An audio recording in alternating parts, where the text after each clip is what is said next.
लेकुराचे हित वाहे माऊलीचे चित्त किंवा जाणे माऊलीचे चित्त ऐसी कळवळ्याची जाती करी लाभा विन प्रीती. प्रस्तुत प्राप्त प्रसंगी प्राप्त स्थळी कीर्तन रूपी सेवेकरता घेतलेला अभंग महान संत देहूचे साधू सुप्रसिद्ध श्री तुकोबरा यांचा हा 4 कडव्याचा सुंदर अशा प्रकारचा अभंग आहे. या अभंगामध्ये महाराज आपल्याला आई कशी असते, आईचं नेमकं महत्व काय आहे, आई आपल्या जीवनामध्ये नेमकं काय करते, या ठिकाणी तुकोबराय म्हणतात ऐका. लेकुराचे हित वाहे माऊलीचे चित्त. आई जी आहे ना तिच्या मनामध्ये आपल्या मुलाविषयी आपल्या लेकराविषयी तळमळ असते महाराज. रात्रंदिवस ती अशा प्रकारे माझ्या लेकराचं हित कशानं होईल, माझ्या लेकराचं चांगलं भलं कशानं होईल ती याचा विचार करते बर का. या ठिकाणी तुकोबराय म्हणतात ऐसे कळवळ्याची जाते करी लाभा विन प्रीती. जगामध्ये प्रत्येकाचं प्रेम हे स्वार्थापोटी बर का महाराज. त्याच्या पाठीमागे काहीतरी स्वार्थ आहे. आम्ही आळंदीला असताना आमचे गुरुवर्य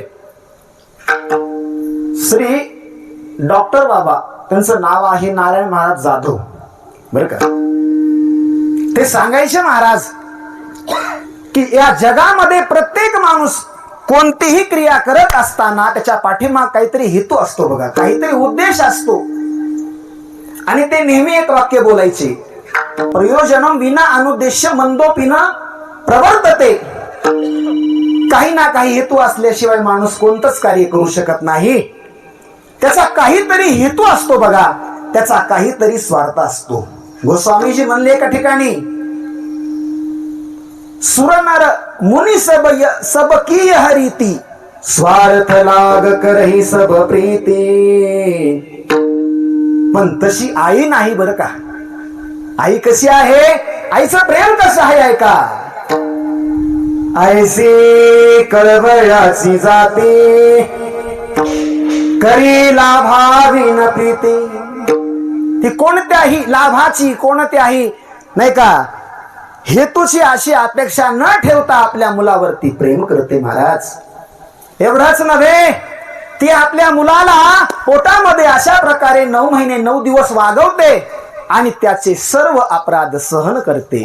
पोटी भार वाहे त्याचे सर्वस्व हे साहे ऐसे कळवळ्याची जाती करी लाभा विन प्रीती.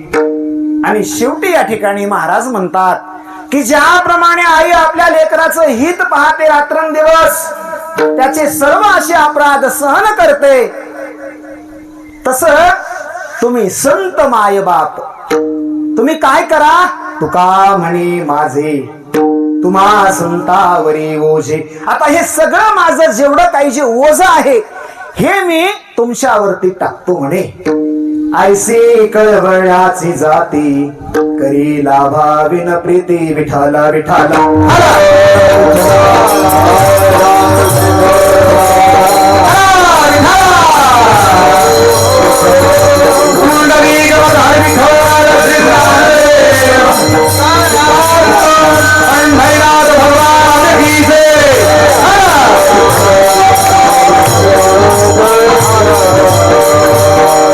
आरंभ करण्यापूर्वी अल्पसा परिहार देणे हे वक्त्याचे आद्य कर्तव्य आहे.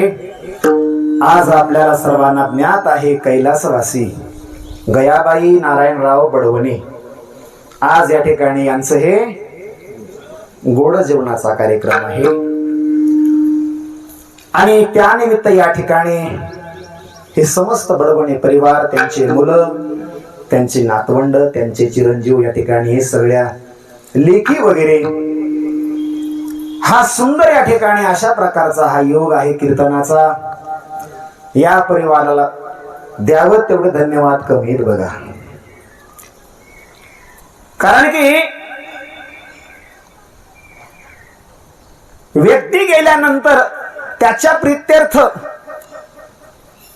त्याचा विधी होणं आणि नंतर त्या ठिकाणी त्या व्यक्तीच्या प्रित्यर्थ कीर्तनाचा कार्यक्रम होणं हे दुर्लभ आहे जगामधलं. आणि आज काय सौभाग्य महाराजजी, या ठिकाणी एकाहुनी बळी असे सगळे आपण या ठिकाणी सगळे गुणीजन, गायनाचार्य, मृदंगाचार्य, त्यात या ठिकाणी आमचे बापू असतील, ज्यांच्या हातामध्ये सुंदर अशी कला आहे बघा. बापूंचं वादन फक्त असं ऐकतच राहावं वाटतंय, पण कार्यक्रम कीर्तनाचा आहे. या ठिकाणी गोड असे या ठिकाणी ज्यांचं वादन आहे असे या ठिकाणी आमचे उद्धव बापू भिसेगावकर या ठिकाणी इथं आपणही आलात. त्यांच्याच जवळ आमचे परमस्नेही परम मित्र जिवलग श्री हरिभक्ती परायण श्यामसुंदरजी महाराज साबळे, तुमच्याही चरणावरती ठिकाणी नतमस्तक होतो महाराज श्री. इकडं आमचे कंठभूषण, ज्यांचं सुंदर असं पाठांतर आहे, ज्यांचा सुंदर असा आवाज आहे, जे कीर्तनकार आहेत या ठिकाणी श्री हरिभक्ती परायण आमचे सोपानजी महाराज पौळ. वा, तुमच्याही चरणावरती या ठिकाणी नतमस्तक होतो. आपण सर्वजण हे सगळे या ठिकाणी बालगोपाळ महाराजांची संस्था आहे. लहान लहान असे मुलं, मला काही नावाचा परिचय नाही बरं का, त्यामुळे तुम्ही माझ्यावरती नाराज होणार नाहीत. मला याची पूर्ण कल्पना आहे, शाश्वती आहे. या ठिकाणी इकडं सर्व भजनी मंडळी असतील. मी आता काही सर्वांचा नामोल्लेख करू शकत नाही बघा, माझ्याकडे वेळ अत्यंत कमी उरलेला आहे. 1 तास उरला संतोष गायासी. आणि आपल्याला काय करायचंय, भाग्यदशा कैसी प्राप्त झाली, त्या भाग्यदशेला आपल्याला पोहोचायचंय बरं का. इकडे या ठिकाणी आपण सर्व ज्येष्ठ श्रेष्ठ भजनी मंडळी, गुणवान, बाबांचं नाव काय म्हणले, गोविंदजी महाराज, हनुमानजी महाराज, या ठिकाणी आमचे सयाचे श्री, ज्यांच्या नावातच आहे छत्रपती नाही का, या ठिकाणी असे आमचे छत्रपती महाराज तुम्ही इथं आलेले आहात. इकडे या ठिकाणी सुंदर ज्यांनी चाल गायली असे श्री राजेभाऊ महाराज नावलगावकर इथं आपणही आहात.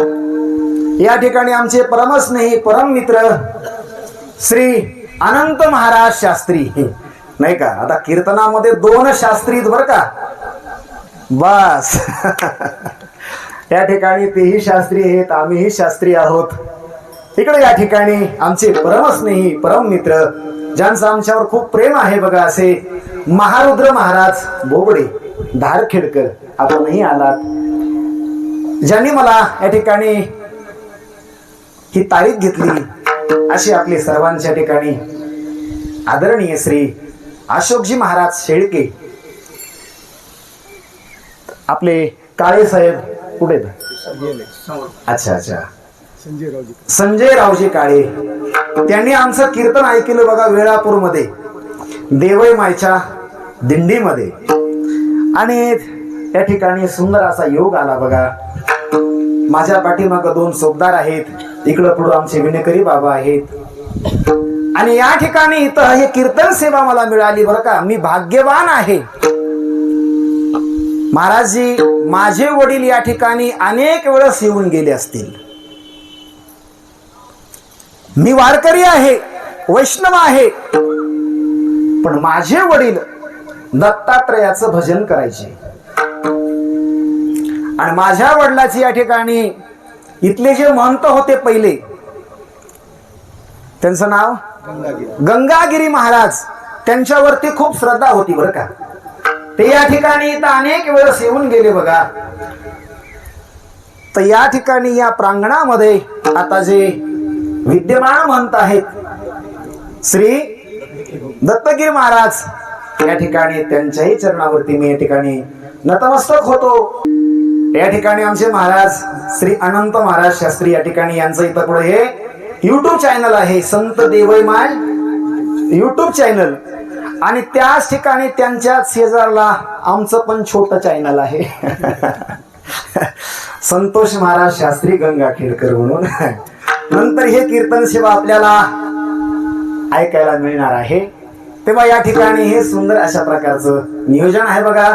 सुंदर असा हा अभंग आहे तुकोबारायांचा. या ठिकाणी या अभंगामध्ये महाराजांनी आपल्याला आईचं महत्व सांगितलं. काही विद्वान लोक या ठिकाणी हा जो अभंग आहे ना याला संत पर म्हणतात.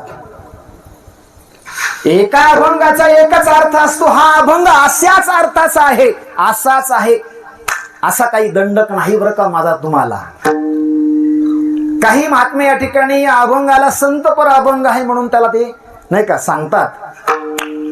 पण आज या ठिकाणी दिवस कोणता आहे, आज निमित्त काय आहे नाही का. आजची कीर्तन सेवा जी आहे ना हे गोड जेवणानिमित्त कीर्तन आहे बघा. कर्म हे 2-3 नाही तर कर्म हे 4 प्रकारचं आहे महाराज. कर्माचा पहिला प्रकार पाडला शास्त्रकारांनी नित्य कर्म. दुसरा प्रकार आहे नैमित्तिक कर्म. तिसरा प्रकार आहे नित्य नैमित्तिक काम्य कर्म. आणि शेवटला चौथं प्रायश्चित्त कर्म आहे का. नित्य कर्म म्हणजे काय. सकाळी उठणं, स्नान करणं, देवपूजा करणं, नित्य निर्मळाने ते प्राणी दुर्लभ, लक्ष्मी वल्लभ तया जवळी. याला काय म्हणायचं. नित्य कर्म, रोजचं कर्म. दुसरं आहे बघा नैमित्तिक कर्म. त्या नैमित्तिक मध्ये काय येतं तर हे आजचं कर्म येतं बरं का. निमित्ते भवती, निमित्ताला धरून जे आपण कर्म करतो त्याला नैमित्तिक कर्म असं म्हणतात. विठ्ठल विठ्ठल.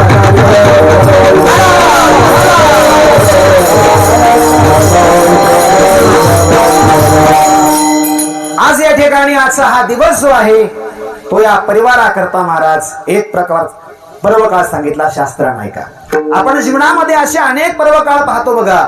सोमसूर्यादी ग्रहणे येवणी करीती पार्वणे, का माता पितर मरणे अंकित जे दिवस. सूर्यग्रहण, चंद्रग्रहण हे आपण अनेक वेळेस पाहतो. परंतु हे जे आहे ना पर्वकाळ कोणता. हा पर्वकाळ मागुता पुरुषासी नोहे सर्वथा, एथ श्रद्धेने धर्म करिता पवित्रताक्षय.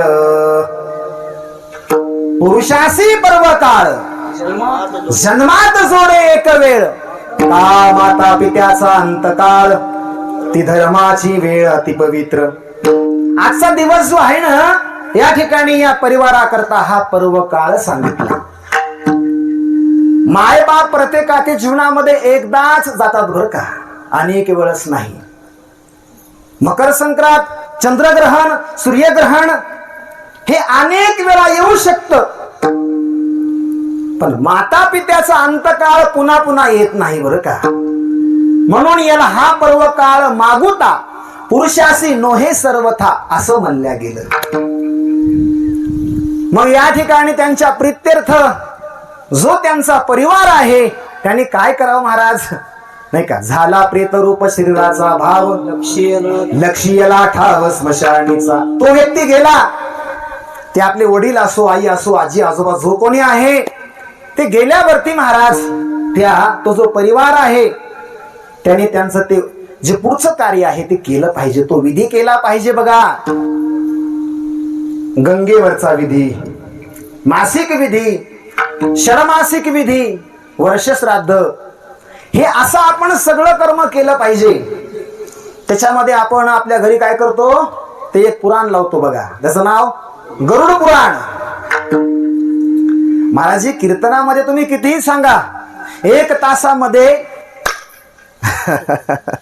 सांगणं होतंय का गरुड पुराण. हा किती मोठे होते. म्हणजे गरुड पुराण जे सांगतात त्यांना माझा विरोध नाही बरं का. त्यांनी सांगावं, काही अडचण नाही. पण या ठिकाणी हे आपल्याला 1 तासामध्ये सगळं उरकायचे बघा.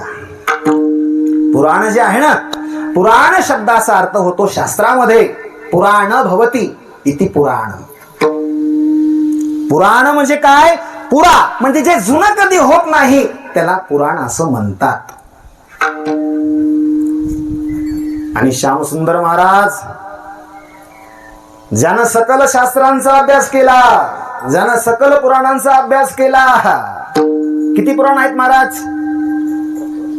18 पुराण, 24 जाण, 6 शास्त्री कारण, 18 पुराणे हरिसी गाती, 6 शास्त्र येत. न्याय, वैशेषिक, सांख्य, योग आणि 2 प्रकारची मीमांसा, उत्तर आणि पूर्व. हे सगळं ज्या व्यक्तीनं शिकलं त्याला म्हणायचं त्याचं नाव शास्त्री. बरं का? माफ करा. आमचे शास्त्रीजी म्हणायचे, महाराज दुसरं काहीतरी सांगावं. ऐका, ऋषिकेशला आम्ही हे सगळं अध्ययन केलं, सकल शास्त्रांचा अभ्यास केला, त्याला शास्त्री म्हणावं. बघा, नाही का? शास्त्री शब्दाचा अर्थ आहे की ज्यानं शास्त्र शिकलं, ज्यानं खूप काही व्याकरण, वेदांत, उपनिषद, भगवद्गीता हे असलं बरंच काही अभ्यास केला, प्रस्थांतरे पूर्ण केली, त्याचं नाव शास्त्री आहे का? हे जे आहे ना, हे पुराण शब्द जो आहे ना, याचा अर्थ होतो महाराज, जे जुनं कधी होत नाही त्याला पुराण असं म्हणतात. बघा, तर त्या पुराणामध्ये जीवाची गती सांगितली. जीव इथून गेल्यावरती नाही का त्याची कशा कशा प्रकारे काय काय पुढची अवस्था आहे, तो कुठं कुठं नेमका जातो महाराज, नाही का? हे ज्याच्यामध्ये वर्णन केलं त्याचं नाव आहे गरुड पुराण. आहे का? त्या परिवारावरती हे ओझ असतं, त्याचं एक ऋण असतं. बघा, आपल्यावरती काही ऋण आहेत, देव ऋण, ऋषी ऋण, त्याच्यामध्ये हे एक आलं बघा, त्याचं नाव पितरांचं ऋण. तेव्हा या ठिकाणी जो कोणी व्यक्ती हे आपले आई वडील गेल्यावरती त्यांच्या प्रित्यर्थ महाराज हा विधी करतो. बरं का? गंगेवरचा विधी, हे पुढं जे त्यांचं जे कार्य आहे हे सगळं जो पार पाडतो त्याला शास्त्रामध्ये पुत्र हा शब्द आहे. बघा, पुत्र कोणालाही म्हणायचं नाही. पुत्र कोणाला म्हणायचं? जे पितरा ते तारिती, पूर्वजा ते उद्धरती, सुपुत्र त्या ते मनती, ती पुत्र संतती दुर्लभ, त्याला पुत्र म्हणायचं. मग बाकीचे कोण महाराज नेमकं? बाकीच्या लोकांना मग शब्द आहे आपत्य. आपत्य म्हणजे कोण? जे जन्माला आलं बापू जे जन्माला आलं तेव्हापासून मरेपर्यंत आपल्या आई वडिलावरती नुसते संकट आणतं, नुसते आपत्तीच आणायचं काम करतं, त्याचं नाव आपत्ती आहे. आपल्याला काय बनायचंय? आपल्याला पुत्र बनायचंय. बघा, पुत्र व्हावा ऐसा गुंडा, ज्याचा तिही लोके झेंडा. तेव्हा या ठिकाणी हे मुलाचं कर्तव्य आहे. बघा, सुंदर या ठिकाणी हे अशा प्रकारचं हे नियोजन आहे आणि सुंदर असा हा अभंग आहे तुकोबारायांचा. महाराज या ठिकाणी महाराजांनी आईचं महत्व सांगितलं. आपल्या जीवनामध्ये आई एक असा घटक आहे बघा, नाही का? आपली आपली आई आठवा. महाराज शोकांतिका आहे बरं का आजच्या काळामधली. माणसं शिकले, माणसं पुढे गेले, पण आज या ठिकाणी या देशामध्ये जे वृद्धाश्रम आहेत ना, त्या ठिकाणी महाराज तिथं तुमचे आमचे मायबाप नाहीत. बघा, कोणाचे आहेत महाराज? जे उच्च शिक्षित लोक आहेत, जे मोठ्या मोठ्या पदावरती आहेत, अशा लोकांचे माता पिता महाराज त्या ठिकाणी आहेत. बघा, नाही का? ही शोकांतिका आहे. ऐका, आई हा जीवनातला एक असा घटक आहे महाराज. आपण ज्या देवाची पूजा करतो ना, तो देव आज कोणामुळे उभा आहे हो? पुंडलिक रायामुळे. आणि त्यानं काय केलं महाराज त्या पुंडलिकानं? पितृसेवा पुण्य लाभला निधान,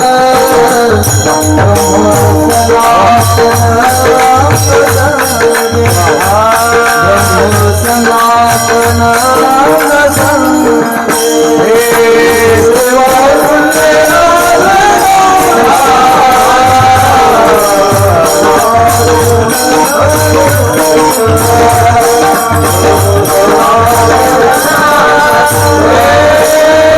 पितृसेवा पुण्य लादला निदान लादला निधान ब्रह्म सनातन अंग संगे. ब्रह्म सनातन अंग संगे. ऐका, देव त्या ठिकाणी त्या विटेवरती उभा आहे, पुंडलिकासाठी अजूनही तिष्ठत. तुका म्हणे मात धन्य त्याची. हा.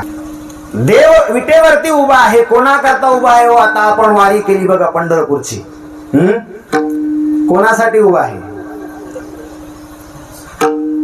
भाविकासाठी उभा, भाविकासाठी उभा, विठू कैवल्याचा गाभारे, विठू कैवल्याचा गाभा, भाविकासाठी उभा, भाविकासाठी. युगे झाले 28, युगे झाले 28, उभा पुंडलिका पाठीस, विठू कैवल्याचा गाभा,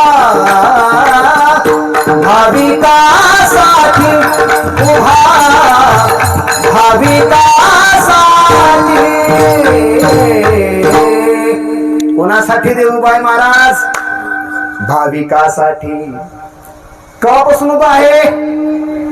युगे झाली 28.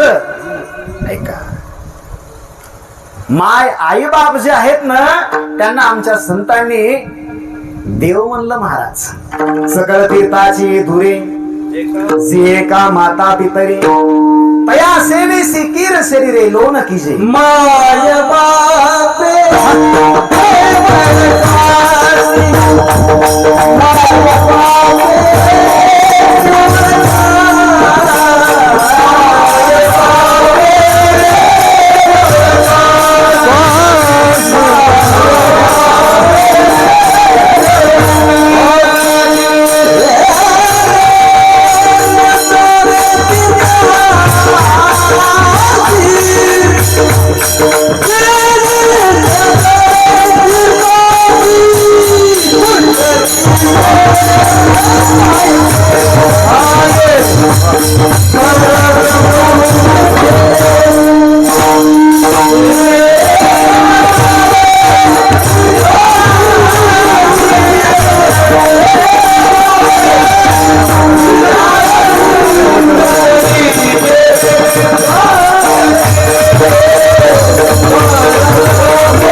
तीर्थासी आणि तिने न जावे तीर्थासी. एवढे मायबाप श्रेष्ठ आहेत बघा. आपण महाराज आपण त्यांची सेवा केली पाहिजे बघा. परंतु महाराजची मोठी शोकांतिका ऐका.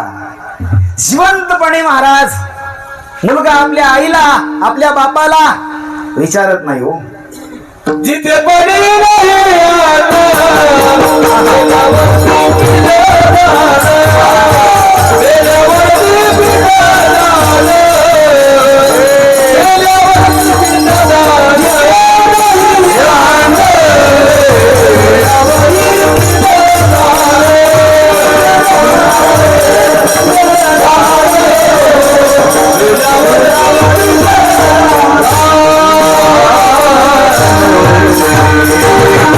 जिते नाही बाप कोई ना पूजे, जिंदा बाप कोई ना पूजे, मरे बात पुछवाया मिट्टी भर चावल लेके, कौवे को बाप बनाया पुजवाया कबीरा कबीरा. वाह वाह, सुंदर. जिंदे बाप को रोटी ना देवे, मरे बाद पछताइयो.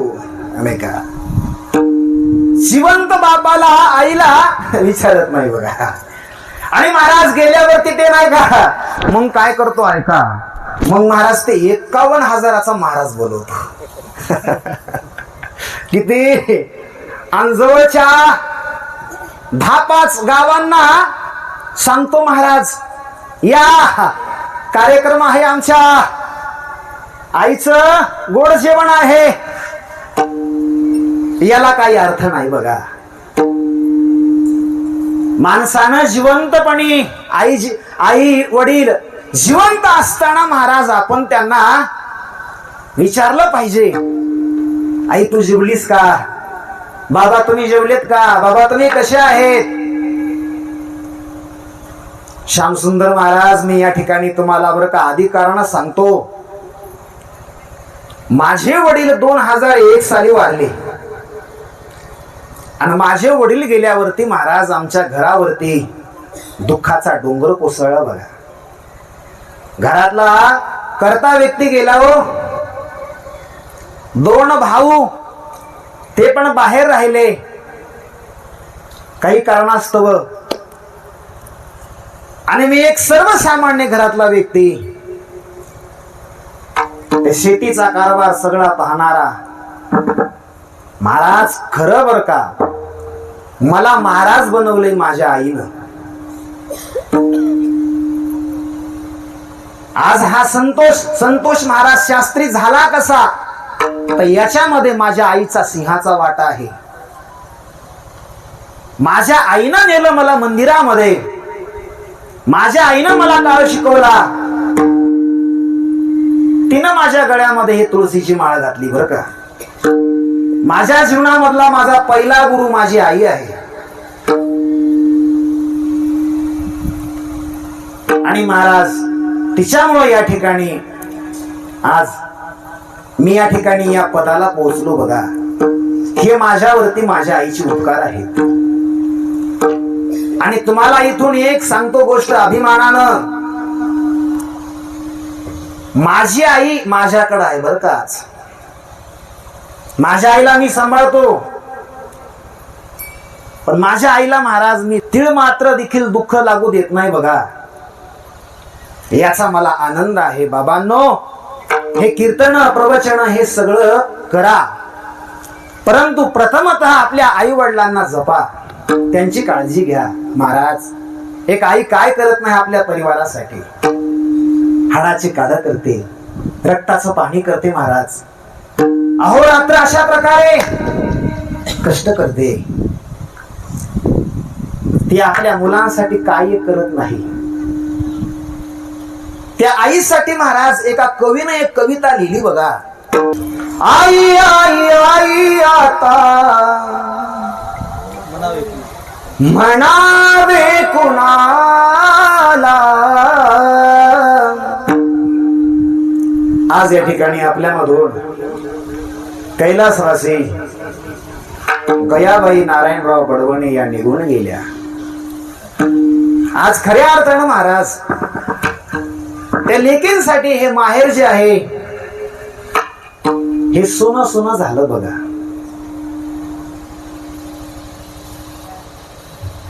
माहेरातून आई निघून गेली म्हणजे महाराज ते लेकीसाठी माहेर संपलं. 80 वर्षाची म्हातारी माय असू द्या हो, पण महाराज दिवाळी आली, पंचमी आली, ती आपल्या लेकरांना हक्कानं म्हणते बघा, जा की रे बाळू, जा माझ्या ताईला घेऊन ये. जरी महाराज त्या बाळूची इच्छा नसली, ती घरातली आई आहे, त्याला बार बार ती म्हणते, जा जा माझ्या लेकीला घेऊन ये, जा आपल्या ताईला घेऊन ये. आणि ती लेक आल्यावरती महाराज माहेरामध्ये नाही का ती जाते वेळेस तिची माय आहे ना ती त्या लेकीच्या पिशवीमध्ये माळवच टाकेल, धान्यच टाकेल, काहीतरी टाकते बघा. ती आपल्या लेकीला असं रिकाम्या हातानं जाऊ देत नाही. लेकीच्या तोंडावरती मायेचा असा हात फिरवणारी माय एकदा निघून गेल्यावरती महाराज त्या लेकीला त्या माहेरामध्ये उभं राहू वाटत नाही बघा. ते कसं तरी असं सुन सुन लागतं महाराज. प्रत्येकानं आपले मायबाप आठवा. या जगामध्ये प्रेम करणारे हे दोनच बघा.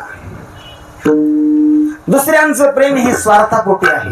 आणि यांचं प्रेम जे आहे ना नाही का, या गीतामध्ये आईला मायेचा सागर म्हणलं त्या कवीनं. पण माझ्या माहितीस्तव आई करता सागराची उपमा ही कमी पडते बापू. आई कशी आहे ऐका नाही का. सबसे बड़ी है माँ,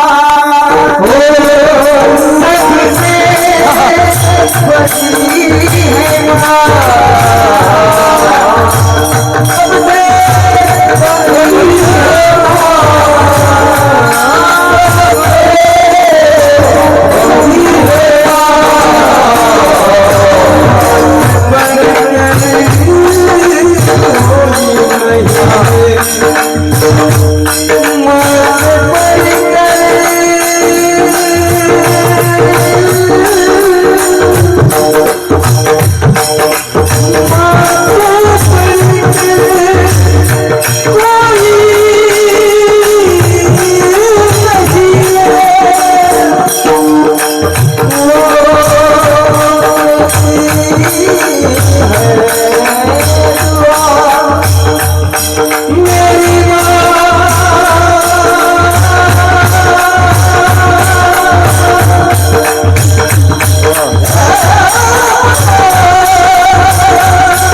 सबसे बड़ी है सबसे बड़ी है माँ, माँ से बढ़कर कोई नहीं रे. या ठिकाणी या जगामध्ये आई बापाशिवाय नाही का दुसरं आपल्यावरती कोणीच प्रेम करू शकत नाही बघा. या कवितेमध्ये आईला सागर म्हणलं, मायेचा सागर. पण गयाळ मामा आई करता सागराची उपमा ही पूर्ण आहे का हो? पूर्ण नाही. जर आपण त्या ठिकाणी फिरायला गेलो कधी ऐका कल्पना करा तर बोबडे महाराज आपल्याला सोबत अशी पाण्याची बाटली न्यावं लागते का नाही? तुम्ही कधी गेलता गोव्याला? कुठं नाही गेला? अलिबागला? अच्छा, मी गेलतो बघा एक वेळेस तिकडं अलिबागकडं, मुंबईकडं कार्यक्रमाला. चला म्हणले तिकडचे माणसं, कोकण पहा आमचा. कोकण तसा सुंदर आहे बरं का पाहायला. आणि मग त्या ठिकाणी गेलोत महाराज त्या काठावर समुद्राच्या. तिथं काय सगळे झाड ते असे नारळाचे. चला म्हणले मध्ये फिरायला. तहान लागल्यावरती पाण्याची बाटली घ्या सोबत. सांगाय तात्पर्य एवढं आहे, समुद्र पाण्याचा आहे ऐका, त्याच्यामध्ये पाणी आहे, पण ते पाणी पिण्यासाठी नाही. ते नुसतं कशा करता आहे? पाहण्यासाठी बरं का महाराज. का? ते खारं पाणी आहे, तो कंजूस आहे, तो आपल्याला पिण्यासाठी पाणी सुद्धा देऊ शकत नाही. पण आपण त्याला मायेचा सागर म्हणणं हे चुकीचं आहे. हे कमी पडते उपमा. आईचं प्रेम किती आहे महाराज. स्वामी तिन्ही जगाचा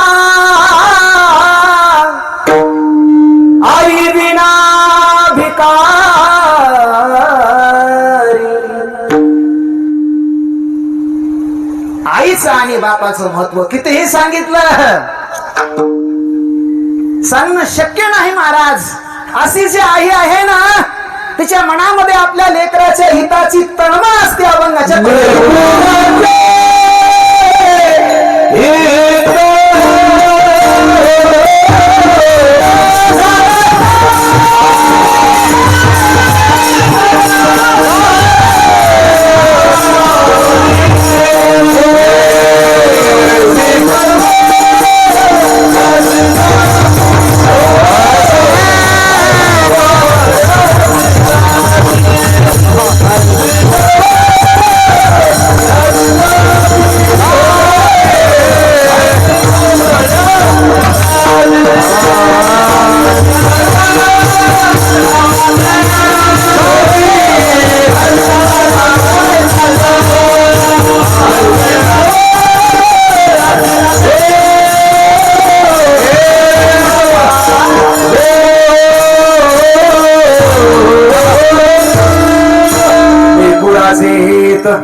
वाहे माऊलीचे चित्त किंवा जाणे माऊलीचे चित्त. महाराजजी या ठिकाणी जाणे म्हणण्यापेक्षा वाहे हा पाठ योग्य आहे. जाणे म्हणजे त्याचं हित समजणे आपल्याला. अहो लेकराचं हित तर महाराज सावत्र आईला पण समजतंय. हे जर शाळेत गेलं शिकलं याला नोकरी लागल याच चांगलं होईल. पण जाणणं वेगळं आणि वाहनं वेगळं आहे का? वाहनं म्हणजे काय?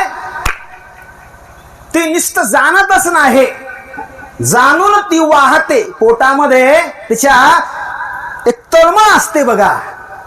काय? माझ्या लेखात चांगलं व्हावं.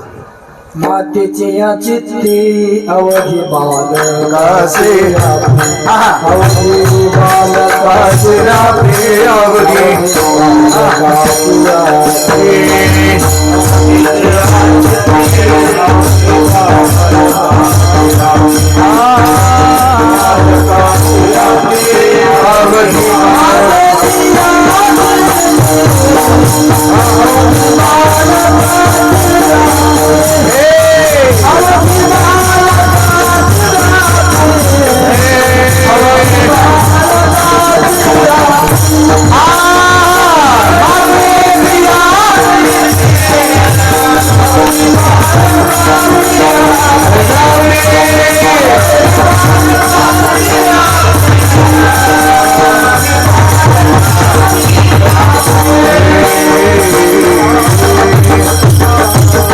मातेची या चित्ती अवघी बाळकाची व्याप्ती देह विसरे आपुला जवळे घेता सीन गेला.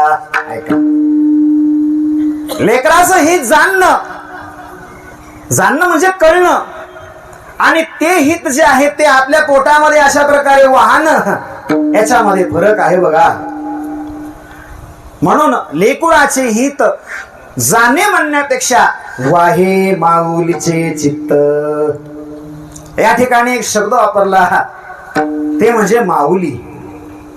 माऊली शब्द जो आहे त्याचा अर्थ होतो आई. प्रत्येकाच्या आईला वाटतं माझ्या लेकराचं हित व्हावं. हित हे दोन प्रकारचं आहे बघा. हित ते करावे देवाचे चिंतन करोनिया मन शुद्ध भावे ऐका. ते इहलौकिक हित आणि पारलौकिक हित. या लोकातलं हित जे आहे लेकरानं शिकावं, चांगले मार्क मिळवावे, त्याला मोठी नोकरी लागावी. कोणीतरी एक महापुरुष त्यांचं वाक्य बघा, शिक्षण हे वाघिणीचं दूध आहे बघा. परंतु श्याम महाराज शोकांतिका आहे आज. आपले 98 वाले 96 वाले घरामध्ये आहेत, म्हशी वळतात, आऊत हाणतात, शेतामध्ये कष्ट करतात. मी या ठिकाणी तुम्हाला इथं एक वाक्य बोलतो बघा जबाबदारीनं. जरांगे पाटलांच्या त्या संघर्षाला खरंच यश यावं. आज आपले मराठा हजारो तरुण या ठिकाणी, या देशामध्ये, या राष्ट्रामध्ये, या राज्यामध्ये आहेत. एवढं महाराज रात्रंदिवस शिकवून, एवढी मेहनत घेऊन त्यांच्यावरती आज घरात बसण्याची वेळ येते हो. शासनानं, सरकारनं कसंही करावं, काहीही निर्णय काढावा नाही का, काही उपाय करावा, परंतु या ठिकाणी या माझ्या समस्त मराठा बांधवांना न्याय द्यायचं काम करावं आहे का? तसं पाहिलं तर बोबडे महाराज, हे कलियुग आहे. या कलियुगामध्ये भविष्यवाणी केली अगोदरच, रामचंद्र कहे गए सिया से, रामचंद्र कहे गए सिया से, ऐसा कल युग आएगा, हंस चुकेगा दाना दूना, कौवा वो सिखाएगा, हंस चुकेगा दाना दूना, कौवा वो सिखाएगा. रामचंद्र कहे गए सिया से. प्रभू रामचंद्र त्यांनी आपल्या पत्नीला हे वाक्य बोलले. हे सिया म्हणजे सीता. या कलियुगामध्ये काय होईल सीते ऐक, हंस चुगेगा दाना दुन्ना, कौवा मोती खाएगा, असं एक कलियुग आहे बघा. त्यामुळे या ठिकाणी आपल्या अधिकारासाठी, आपल्या न्याय हक्कासाठी प्रत्येकानं लढणं हे काळाची गरज आहे बघा. मी तुम्हाला काय सांगत होतो, शिक्षण हे काय आहे, वाघिणीचं दूध आहे बघा.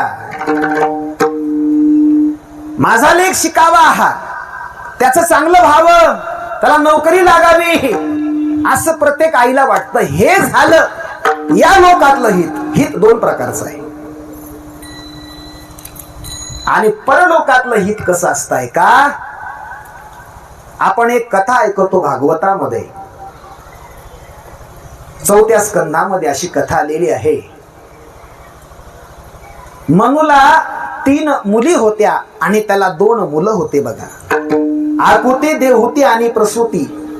आणि 2 जे मुलं आहेत त्यांचं नाव आहे प्रियव्रत आणि उत्तानपाद. याच्यामध्ये उत्तानपाद जो आहे त्याला 2 बायका आहेत बघा, बरं का महाराज.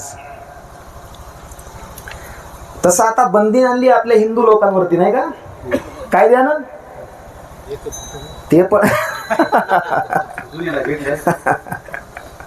आमचे शास्त्रीजी म्हणतात, अहो इथं आता एकच भेट ना, तुम्ही 2चं काय बसले घेऊन.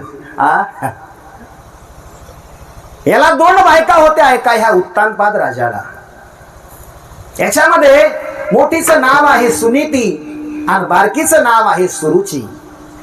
याची सुरुती जी आहे ती लाडकी पत्नी आहे बघा. दोन्हीचे 2 मुलं आहेत. मोठीचा मुलगा ध्रुव बाळ आहे, लहानीचा मुलगा तिचं नाव आहे उत्तम. एक वर्ष काय झालं, उत्तम जो आहे तो आपल्या असं वडिलाच्या मांडी जाऊन बसला महाराज. वडील सिंहासनावर बसलेले आहेत आणि याला मांडीवरती पाहितल्यावरती ध्रुव जो आहे त्याला वाटलं की आपणही जाऊन बसावं वडिलाच्या दुसऱ्या मांडीवरती. ध्रुव गेला धावत धावत, पिताजी मला वरती घ्या. बापाला दया आली महाराज आणि त्यानं त्या मुलाला घेतलं, मांडीवरती बसवलं. दोन्ही मांडीवरती 2 मुलं बसलेली त्याच्या. आणि तेवढ्यामध्ये तिथं ती सुरुची माता येते बघा, ध्रुवाची सावत्र आई. तिने याला बघितलं मांडीवरती आणि मोठ्यानं ओरडली महाराज. काय म्हणली आहे का, तपसाराध्य पुरुष तसे भानुग्रहेण मे,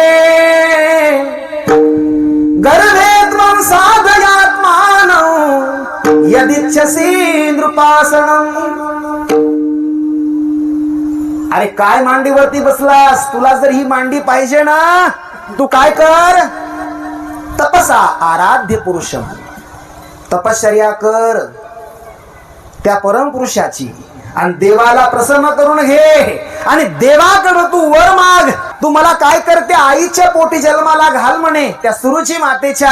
जेव्हा तू माझ्या पोटी जन्म घेशील ध्रुवा, तेव्हाच तुला ह्या गादीवरती बसण्याचा अधिकार आहे, तोपर्यंत नाही. जोरात तिने त्याला असं खाली ओढलाय का. ध्रुव रडत रडत आपल्या आईकडे गेला. त्याची आई म्हणजे सुनीती माता. आणि जाऊन त्यानं त्या आपल्या आईला सगळं ते सांगितलं महाराज. तो म्हणू लागला, आई मला माझ्या सावत्र आईनं, सुरुची आईनं असं पित्याच्या मांडीवरून खाली ओढलं, माझा अपमान केला आणि मला म्हणे की तू तपश्चर्या कर म्हणे, तपसा आराध्य पुरुषम. सुनीती माता म्हणते, बाळा तुझ्या आईचं खरं आहे. तुझी आई तुला जे म्हणली ना त्याच्यामध्ये काही खोटं नाही. ऐक म्हणे. तुकोबाराय म्हणता एक ठिकाणी बघा, जेने हा जीव दिला दान तयाचे करीना चिंतन, जगत जीवन नारायण गायन गुण तयाचे गायन गुण तयाचे. दिले इंद्रिया हात पाय तान,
पाय कान डोळे मुख बोलाया वचन, जेने तू जोडसी नारायण नासे जीवपन भवरोग. नाही का, देवे दिला देह भजना गोमटा.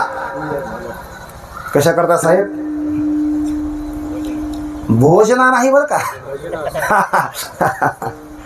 भजना गोमटा. पण महाराज हे भजन करत का? शास्त्रात असं आम्ही एक वाचलं बघा वाक्य, जेव्हा ब्रह्मदेवाने हे जग उत्पन्न केलं त्याला विधाता म्हणल्या गेलं. त्यानं ह्या इंद्रियांची धाव जी आहे ही बहिर्मुख बनवली. आपल्या इंद्रियांना विषय आवडतात बघा, विषय ओढी भुलले जीव, आता याची कोण करील कीव, नुपजे नारायणी भाव. पावनी ठाव नरदेह विषयाचे सुख येते वाटे गोड, पुढे अवघड यमदंड ऐका. ह्या इंद्रियांची धाव जी आहे ती बाहेर आहे बघा, ती अंतर्मुख नाही. इंद्रिय कशा आहेत?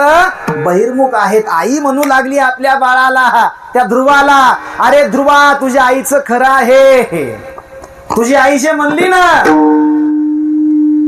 प्रत्येकानं नाही का देवाला प्राप्त करून घ्यावं. आणि देवाला प्राप्त करण्यामध्ये जीवाची ह्या जन्माची सार्थकता आहे. नाही का, तुका म्हणे जन्मा आल्याचे सार्थक, विठ्ठलची गदे कलिया.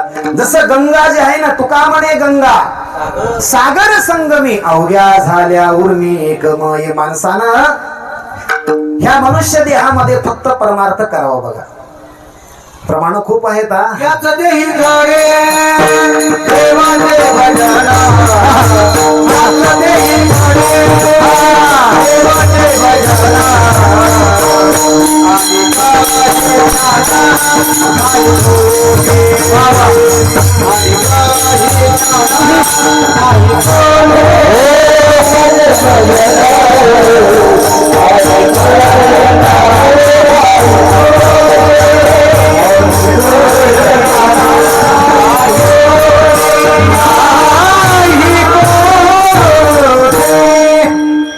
तुम्ही चांगला मौका बघून चौका मारला. याच देही घडे देवाचे भजन, अनिक हे ज्ञान नाही कोठे. इतर देहामध्ये देवाचं भजन नाही घडत. इतर जे देह आहेत त्याला भोग भोग म्हणल्या गेलं बघा. त्या देहामध्ये फक्त भोग भोगायचे आणि या देहामध्ये या देहाचं इति कर्तव्य काय आहे. माणसानं या देहामध्ये उद्धार करून घेण्याकरता प्रयत्न केला पाहिजे. बापू हा देह लपडे करण्याकरता नाही बघा. हा देह फालतू काम करण्याकरता नाही. हा देह चोऱ्या करण्यासाठी मारामार नका करण्यासाठी वाईट वागण्याकरता हा देह नाही. माणसानं स्वच्छ सुंदर असं जीवन जगलं पाहिजे. कसं सर्वांग निर्मळ मधुरावाणी ओटी असं स्वच्छ आणि सुंदर निर्मळ माणसानं जीवन जगावं. आयुष्यात देवाचं नाव घ्यावं, परमार्थ करावा, नित्यनेम करावा. सकाळी उठलं की बस एकच ध्यास असावा.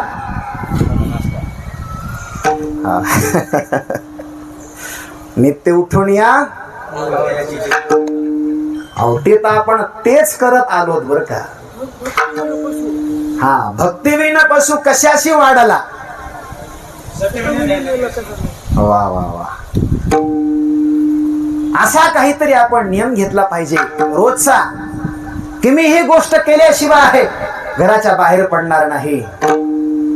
ज्ञानेश्वरीच्या आपण कमीत कमी 5 तरी ओव्या आपण वाचल्या पाहिजे बघा. गाठ्याचा एखादा अभंग वाचला पाहिजे.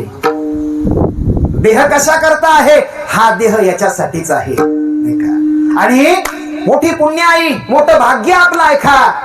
आपण ज्यांच्या भूमीमध्ये आहोत महाराज संत श्री मोतीरामजी महाराज, संत मारुती महाराज. या संतांची शिकवण आहे. त्यांनी आपल्याला हा वसा वारसा ही परंपरा घालून दिली बघा. काही भागामध्ये महाराज परमार्थ काय असतो लोकांना माहित नाही बघा. इकडं माहूरकडे आम्ही गेलो कथा करायला.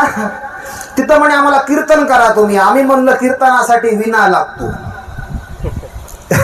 कीर्तना करता पकवाज लागतो. आमच्या सोबत पकवाजे आहे, भजने आहेत, टाळकरी आहेत, पण विनाच नाही आणि मृदंग पण नाही. आणि कीर्तन पकवाजाशिवाय विण्याशिवाय होऊ शकत नाही बघा. कीर्तनामध्ये ह्या गोष्टी पकवाज टाळ विना हे असणं आवश्यक आहे बघा. तुम्हाला तात्पर्य सांगायचं एवढं. यातून आपल्याकडे वेळ कमी उरलेला आहे. आई आपल्या मुलाचं या लोकातलं हित तिची तळमळ असते बघा. तिला आपल्या मुलाचं या लोकातलं हित व्हावं वाटतं आणि त्या आईला महाराज आपल्या मुलाचं परलोकातलं सुद्धा हित व्हावं वाटतं. ती म्हणजे ही ध्रुवाची आई ऐका. आणि पुढं काय झालं. हा ध्रुव बाळ जो आहे खरोखरच हा रुसून निघून गेला बघा. त्या आपल्या आईचे वाक्य ऐकून आमचे माऊली म्हणले ज्ञानेश्वरी मध्ये, तो बणा आला याची लागी जे बैसावे पितयाच्या उत्संगी, की तो चंद्र सूर्याधिका परिस जगी श्लाघू केला. त्यानं पुढं तपश्चर्या केली घोर अशा प्रकारे. आणि महाराज त्याला पुढं देव प्रसन्न झाला बघा. त्या ध्रुवाला याची वाचा बंद झाली. ह्या ध्रुवाची देवाचं ते लखलखीत असे तेज बघितलं. तुझी ये निढरी कोटी चंद्र प्रकाशे कमल नयन हासे वदन हासे. आणि त्या ठिकाणी ध्रुव बाळ जो आहे त्याची वाचा बंद झाली. याला काही बोलता येत नव्हतं. देवाला समजलं महाराज नाही का. न सांगता तुम्हा कळू इथे अंतर. भगवंताने काय केलं आपला शंख घेतला असा आणि याच्या गालाला लावला. कपोलाती शंख लावला सुहावे,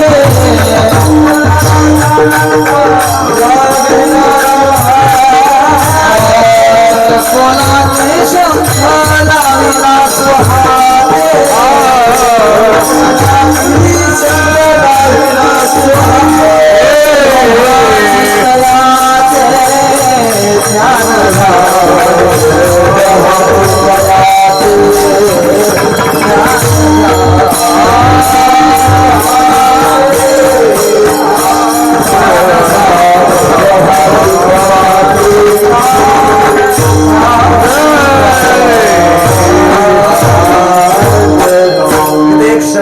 त्या श्लोकामध्ये स्पर्श बाले कृपया कपोले, कपोल म्हणजे नाही का गाल, स्पर्श त्या ठिकाणी ते शंख लावल्याबरोबर ध्रुव बाळ बोलू लागला. महाराज प्रसिद्ध श्लोक आहे बघा, त्याचा पहिला श्लोक आहे बरं का तो.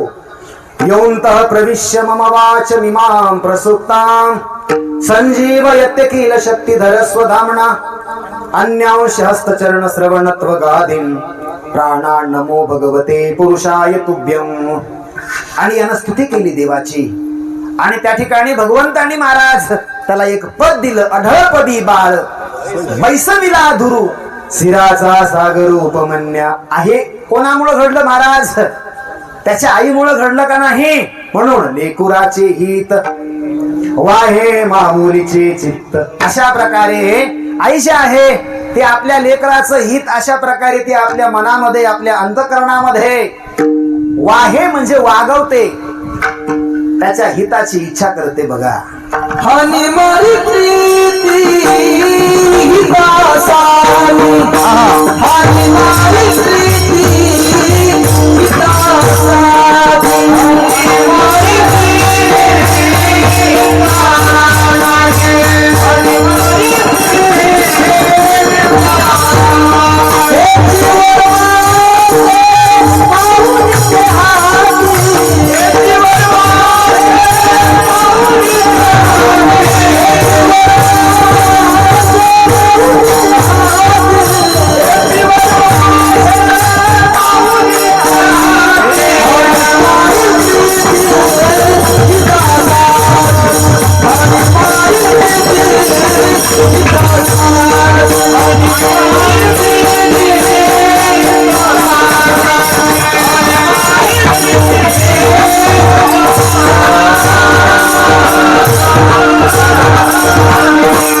हानी मारी हानी मारी प्रीती हितासाठी आहे का? ती प्रेम करून सांगवते नाही का आपल्या मुलाला, त्याला ती मारून सांगते, त्याला शिकवते बघा. त्याची तळमळ आहे त्याच्या पाठीमाग. बरं महाराज, माही आपल्या लेकरावरती प्रेम करते, त्याच्या हिताची अपेक्षा करते. याच्यामध्ये महाराज तिचा काही स्वार्थ आहे का? तुकोबाराय म्हणतात ऐशी करवराची जाती, ऐशी करवराची जाती, ऐशी करवराची जाती, ऐशी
Hallelujah.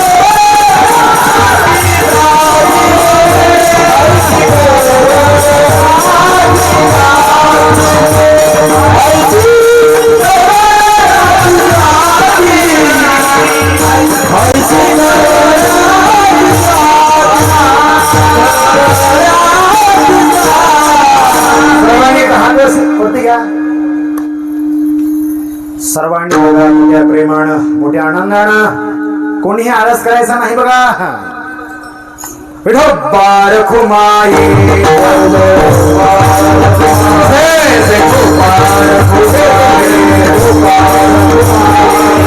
लेकुराचे हित वाहे माहुलीचे चित्त ऐसी कळवळाची जाती कळेला भाविन प्रीती.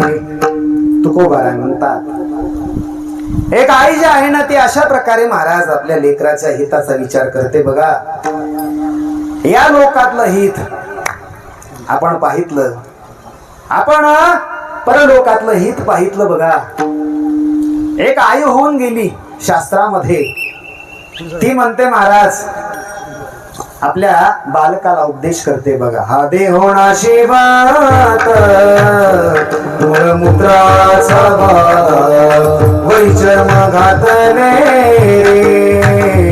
कर्म कीटकाचा सारा रबर दुर्गंधी अमंगळ तिचा बारा स्मरता शरण साई बोल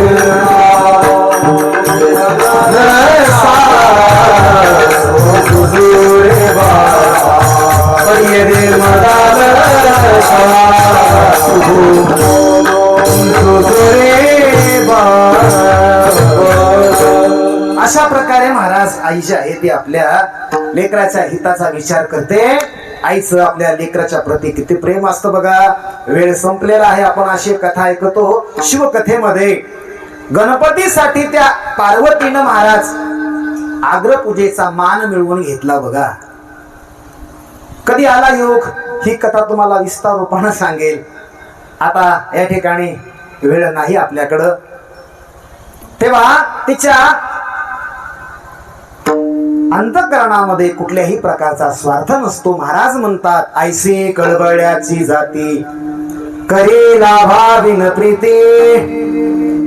कुठलाही महाराज मनामध्ये लाभाची अपेक्षा नाही, मनामध्ये कोणताही स्वार्थ नाही, कोणताही कसलाही हेतू नाही बघा. ज्ञानोबारायाच्या आई वडिलांनी देहांत प्रायश्चित्त घेतलं. आपण कथा ऐकतो ना, ते विठ्ठलपंत आणि रुक्मिणी माता जेव्हा महाराज त्या ठिकाणी ते त्या ब्राह्मणांकडे गेले.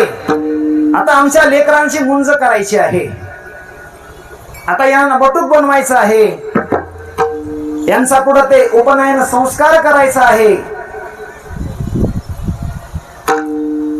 तिथल्या महाराज त्या ब्राह्मण लोकांनी यांना वाळीत टाकलं. यांना अधिकार नाही म्हणे, हे संन्यासाचे लेकर आहेत.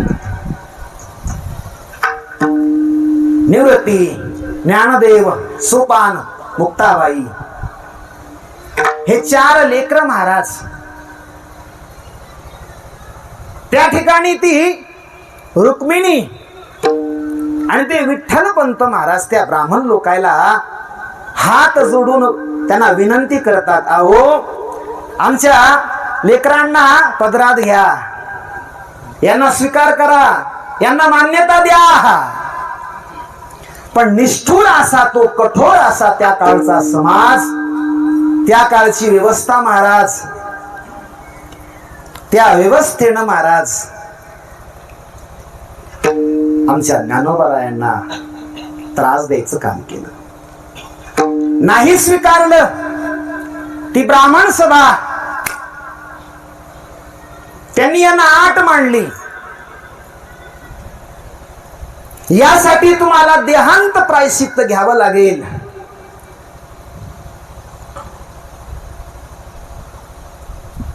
विठ्ठलपंत आणि रुक्मिणी माता याच्यावरती विचार करतात. देहांत प्रायश्चित्त म्हणजे आपलं जीवन संपवणे. सोप्या भाषेत सांगायचं झालं तर आत्महत्या करणे. तुम्हाला मी हे काय सांगतो, एक आई एक बाप आपल्या लेकरांसाठी काय नाही करत.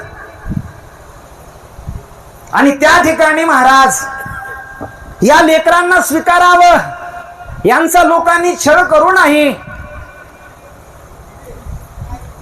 माझ्या लेकरांना आपलं मानावं, आपल्यामध्ये घ्यावं, यासाठी महाराज एके दिवशी हे विठ्ठल पंत आणि ती रुक्मिणी माता, रात्रीची वेळ आहे बघा, मध्यरात्र आहे, ज्ञानोबाराय, सोपान काका, निवृत्तीनाथ, मुक्ताबाई हे झोपलेले आहेत बघा. प्रसंग आठवा. आज आपण त्या सोहळ्यामध्ये लाखोच्या संख्येनं चालतो. त्याच ज्ञानोबारायांना महाराज समाजानं किती त्रास दिला, त्यांना लोकांनी किती छळलं. आज आपण ज्ञानोबा ज्ञानोबा ज्ञानोबा म्हणतो. सिंधुताई सकाळांचे एक वाक्य बघा, या देशामध्ये माणसाची पूजा जिवंतपणे होत नाही. या देशामध्ये माणसाची पूजा, माणसाची किंमत कधी होते? ते गेल्यावरती महाराज. मध्यरात्र आहे, जाऊ वाटत नाही हो, आत्महत्या करू वाटत नाही, जीव देऊ वाटत नाही. आणि रुक्मिणी माता ते आपल्या मालकाला म्हणते, चला पती, बस झालं आता, आपल्या जीवाचं होईल काय व्हायचं ते, पण आपले लेकरं तरी सुखानं जगतील. मध्यरात्रीची वेळ आहे का, आणि त्या ठिकाणी ते विठ्ठल पंत आणि ते रुक्मिणी माता उठतात. विठ्ठल पंत, पुरुषाचं काळीज हे कठोर असतं म्हणतात बघा. थोडं पुढं गेले असं, आणि रुक्मिणी माता जी आहे तिला जाऊ वाटत नाही महाराज. लहान लहान ते चिमुकले असे बाळ तिला दिसतायत. त्यांच्या तोंडावून ती रुक्मिणी माता असा हात फिरवते बघा. अरे आम्ही गेल्यावरती माझा हा ज्ञानदा, माझी ही चिमुकली लहानी अशी मुक्ताबाई, कसं होईल ह्या लेकरांचं? उद्या हे कसं जगतील? खरंच ह्यांना हा समाज स्वीकार करील का? ह्यांना हा समाज संन्यासाची मुलं म्हणणार नाही का? अत्यंत वाईट प्रसंग बघा. पण त्या ब्राह्मण सभेचं ते वाक्य जे आहे यांच्या कानामध्ये ते गुंजतंय महाराज, की तुम्ही देहांत प्रायश्चित्त घ्या, आम्ही यांना स्वीकार करू. त्या ठिकाणी ऐका, रुक्मिणी माता त्या आपल्या लहान लहान चिमुकल्या अशा त्या बाळांच्या मुखावून असा हात फिरवते बघा. पुन्हा पुन्हा तिला जाऊ वाटत नाही. आणि शेवटी या ठिकाणी ज्ञानोबारायाच्या आईने आणि वडिलांनी निश्चय केला, काळीज घट्ट केलं, आणि त्यांनी महाराज त्या इंद्रायणीच्या डोहामध्ये उडी मारली. त्याने आपला जीव संपवला, त्याने आपला देह संपवला, त्याने देहांत प्रायश्चित्त घेतलं बघा. आणि एवढं करून सुद्धा महाराज समाजानं त्यांना त्रास द्यायचं कमी केलं का हो? यातून तुम्हाला मला एकच सांगायचं, पोटी नाही का,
कसं आहे, आपल्या लेकरांसाठी मायबाप सर्व काही सहन करतात. ज्ञानोबारायाच्या आई वडिलांनी देहांत प्रायश्चित्त घेतलं आपल्या मुलांसाठी. आहे का? आई ही आपल्या मुलाला 9 महिने 9 दिवस अशा प्रकारे पोटात वागवते, त्याला महाराज लहानाचं मोठं करते आणि त्याचे सगळे अपराध अशा प्रकारे ती माय जी आहे ती सहन करते. बघा, लेकरू जेव्हा जन्माला येतं ना, त्याला आपल्याकडे शब्द आहे महाराजजी, बाळांतपण. त्याचा अर्थ काय होतो ऐका अजबा महाराज. बाळ, एक तर बाळ मिळेल,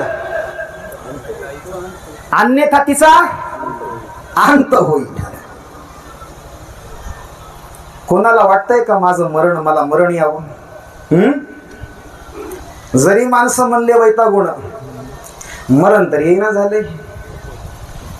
ते आतून म्हणतंय का हो? हा, आतून म्हणत नाही. बघा, मरण हे कोणालाच प्रिय नाही, कोणालाच मरू वाटत नाही. पण आई जी आहे ना आपल्या, ती बाळासाठी महाराज त्या अशा विघ्नाला, अशा दुःखाला ती सामोरं जाते. बघा, म्हणून महाराज म्हणतात, पोटी भार वाहे त्याचे सर्वस्व हे साहे. लेकरांना किती अपराध केले, कसंही असू द्या हो, नकटा असू द्या, वट्टा असू द्या, काळा असू द्या, आंधळे पांगळे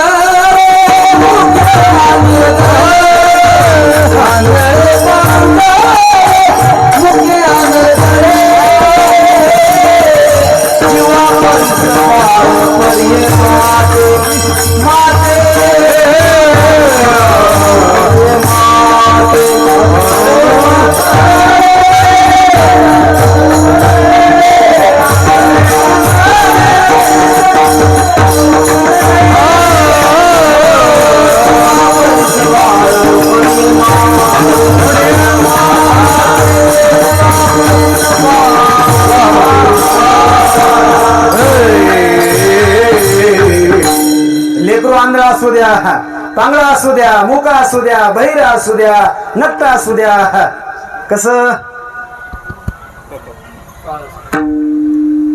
भेटा तुम्ही मला पुन्हा. मी सावळा माणूस आहे. हा, सांगा बरं तुम्ही. आपले भारतीय माणसं जे आहेत ना ते सावळे आहेत बघा. आणि तुम्हाला खरा काळा माणूस बघायचा आहे का, तुम्ही आफ्रिकेला जा मग, तिथं आहेत सावळे काळे माणसं खरे. ऐका, लेकरू कसे असू द्या महाराज, म्हणून त्या आईला आपलं ते मूल, आपलं बाळ जड नसतं. बघा, आई आपल्या लेकराला मोठ्या प्रेमानं वाघ म्हणते, सोन्या म्हणते, माझा चकुला, चिमण्या, काय काय नावं ठेवता महाराज आजकालच्या बाया आपल्या मुलांना. आम्ही आळंदीला शिकत असताना आमचे गुरुवर्य शांतीब्रह्म कुरेकर बाबा सांगायचे दृष्टांत छोटासा. आई आपल्या लेकराला वाघ म्हणते, वाघ. सोपान महाराज काय झालं, एका ठिकाणी एक आई जी आहे अशी स्वयंपाक चालू तिच्या घरामध्ये, आणि अंगणामध्ये तिचा तो वाघ बसलेला आहे. कोण? बोला बोला, आता थोडस बोला, 5 मिनिटं. मुलगा. अच्छा. ती त्याला आतून काय म्हणते महाराज, वाघ.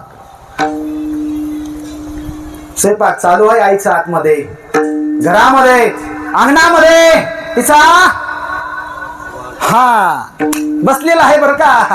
आणि वाघाच्या पुढं वाटी आहे बघा, वाटीमध्ये दूध आहे, दुधामध्ये भाकरीचा काला आहे, आणि वाघाचं चांगलं चालू आहे सुंदर अशा प्रकारे. इथपर्यंत ठीक आहे. बापू तिथं काय होत आहे का, तिथं येतं कुत्र. कुठं? हा, म्हणजे तुम्ही कीर्तनामध्ये आहेत. इकडे येतं का हो? येत. वाघा पुढं कुत्र येतं का? तिथं आलं. बर का शास्त्रीजी, वाघाचं चांगलं चालू आहे, वाटीमध्ये दूध आहे, दुधामध्ये भाकरीचा काला आहे आणि वाघ काला खातोय बर का काळे साहेब. आणि त्या ठिकाणी कुत्र येतं बघा.